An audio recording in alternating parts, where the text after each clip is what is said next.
Bonjour, bienvenue sur ma chaîne Mode Beauty. Aujourd'hui on se retrouve avec mes favoris du mois de novembre et si vous avez l'habitude de me suivre, vous savez que je vais vous parler aussi bien de films, de séries que de beauté. En premier je voulais parler de ceci qui est un soin à corps et qui fait partie de mes favoris, un soin à corps de chez Lush qui s'appelle Rose Argan. Et ce soin hydratant a la particularité en fait d'être posé sous la douche. Alors vous allez me dire que Nivea l'avait sorti aussi auparavant et oui c'est vrai je l'ai testé mais celui-là il fonctionne réellement. Donc c'est à dire que sous la douche après avoir vous être lavé, vous vous enduisez de ce soin. Alors je pourrais vous dire que au départ, ça fait un peu bizarre, vous avez l'impression d'avoir du gras vraiment sur le corps. D'ailleurs quand vous vous rincez, vous avez l'impression que l'eau perle comme un effet, comme si votre corps était devenu un imperméable. Et puis lorsque vous essuyez, eh bien, cette sensation un peu poisseuse, je pourrais dire, part et votre corps est vraiment bien hydraté. En plus, ça sent extrêmement bon et l'odeur reste sur le corps. Ce soin est en combinaison avec un gel douche qui s'appelle Rose Gem, que j'adorais déjà, qui était une édition de l'année dernière et bonne nouvelle, ils l'ont ressorti cette année. Donc si vous avez vraiment envie d'avoir le combo gel douche et le soin hydratant, si vous cherchez quelque chose de rapide et qui fonctionne, eh bien je vous conseille donc le Lush, le Rose Argan. En plus c'est vegan. Donc voilà, il n'y a pas d'excuse. Le pot coûte quand même, je pense bien 16 €, mais c'est un gros contenant. Il y a 225 grammes, donc voilà, ça va aller à mon avis. Je pense que ça va durer un petit bout de temps. On poursuit ses favoris avec un album musique à vous partager. C'est l'album du groupe London Grammar, un groupe britannique ils viennent de sortir un album, enfin ils viennent de sortir au mois de juin de cette année, mais je viens de le découvrir en fait sur Spotify notamment. C'est l'album Truth is a Beautiful Thing. Alors attention, c'est un album, c'est un groupe de musique plutôt électronique, pop, soul, mais avec un côté assez mélancolique. J'adore la voix de la chanteuse Hannah Reid qui nous transporte littéralement avec une voix assez cristalline, mais je vous déconseillerais fortement d'écouter l'album les jours où vous n'avez pas le moral parce que voilà, c'est assez mélancolique. J'aime beaucoup l'écouter, notamment le matin au réveil ou alors lorsque je fais quelques petites séances d'étirement, un petit peu une petite séance de yoga ou pourquoi pas lorsque vous lisez un bon livre. Voilà, je vous laisse donc découvrir cet album. Je vous mettrai de toute façon le lien en barre d'infos sur ce groupe. Troisième favori, et comment ne pas parler de la série Stranger Things de Netflix. 9 épisodes avalés comme ça quoi. En fait, j'en veux encore, c'est passé trop vite.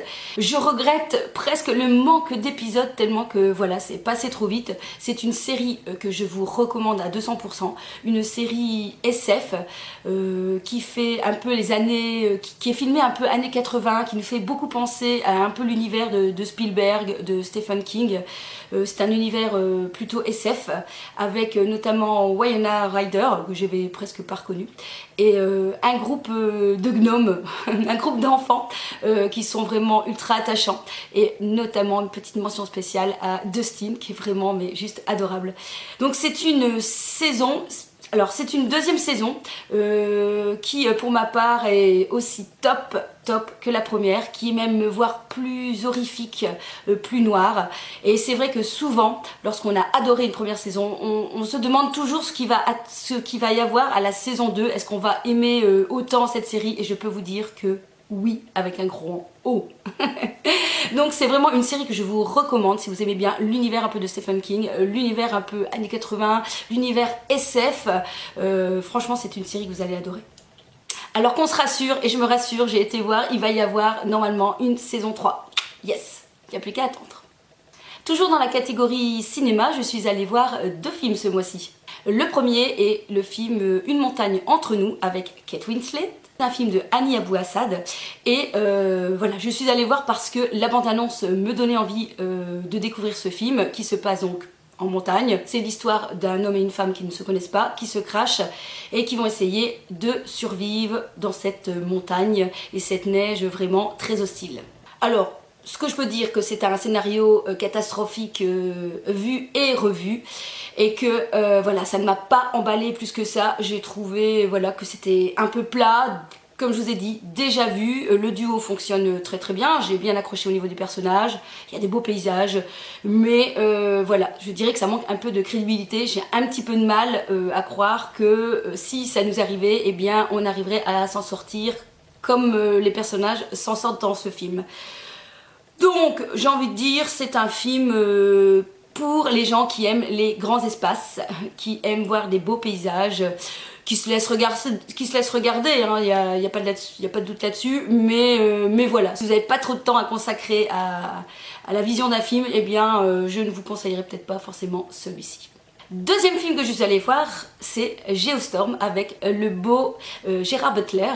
Et c'est un film qui raconte comment déjouer un complot qui vise à dérégler un système mis en place par le monde entier pour protéger la population du climat.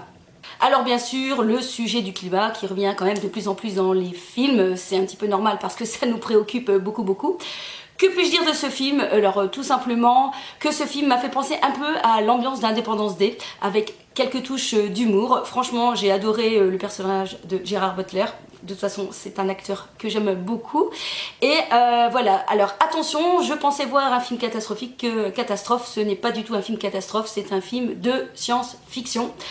On a senti que pour une fois, ils ont essayé de se retirer de l'idée du film pro-américain, voilà, en mettant en scène plusieurs nationalités, mais personnellement, je crois un petit peu à moitié. Hein. On sent encore que les Américains, ils sont là pour nous aider. Merci les Américains. Mais n'empêche que c'est un film très chouette à voir, avec de jolis effets spéciaux, même si j'en aurais voulu plus, puisque je trouve voilà, qu'il n'y a pas tant de catastrophes que ça. Ça nous tient bien en haleine et voilà, j'ai vraiment passé un bon moment et je vous conseille d'aller voir ce film au cinéma. Alors autre favori, cette fois-ci on va passer à la catégorie beauté. C'est une lingette démaquillante de chez Action. Le Make-up Remover Close. Alors ici j'en ai racheté une deuxième, mais j'en ai une autre qui est dans le panier de linge sale que j'ai déjà utilisé plusieurs fois et je peux vous dire que pour 1,78 € c'est juste parfait. Il existe donc l'original, le Make-up Riser sur Sephora qui coûte 20 €, mais honnêtement je ne l'ai pas testé, celui de chez Sephora, du Make-up Riser, mais franchement celui-ci est vraiment super. Donc la lingette est très douce, j'ai déjà lavé plusieurs fois et honnêtement ça bouge pas. Donc je vous montre quand même. Hop. Donc voici. Donc il y a des petites encoches ici pour y glisser ses doigts. Voilà. Et honnêtement, bah voilà, ça prend bien tout le visage. C'est ça qui est bien, parce que parfois il y a certaines lingettes qui sont trop petites. Ici, ça prend bien tout le visage. C'est vraiment mais ultra doux, très agréable à mettre sur le visage. Et voilà, donc je vous recommande, si vous cherchez une lingette démaquillante petit budget, franchement, 1,78 € chez Action, ça vaut le détour. Hein. Alors on continue dans la beauté et forcément dans les favoris, eh bien je vais vous présenter deux palettes. Enfin présenter, non, je vais pas vous en parler trop parce que j'en ai déjà fait des revues, je vous mettrai les liens quelque part par ici. Mais honnêtement, voilà mes deux palettes favoris du mois de novembre. La Prisme d'Anastasia qui est juste sublime. Voilà, je vous la remontre. Avec des couleurs, des fards mat et des fards métalliques qui se travaillent super bien, avec une extrême belle pigmentation et qui est disponible sur Sephora. Et la fameuse Saint Sinner de Kat Von D qui est aussi mais un bijou de palette. Avec plein de magnifiques fards, pareil, fards mat, fards irisés, fards métalliques, tout ce que vous voulez. Pour l'instant, elle n'est pas disponible chez Sephora, mais elle va arriver. On m'a dit que voilà, elle va arriver, donc pas de souci là-dessus. Mais par contre, attention, comme je vous l'ai dit, ça sera une édition limitée, donc il n'y en aura pas pour tout le monde. Donc si vous la voulez, je pense qu'il ne faudra pas attendre, j'ai envie de dire peut-être Noël pour vous la procurer.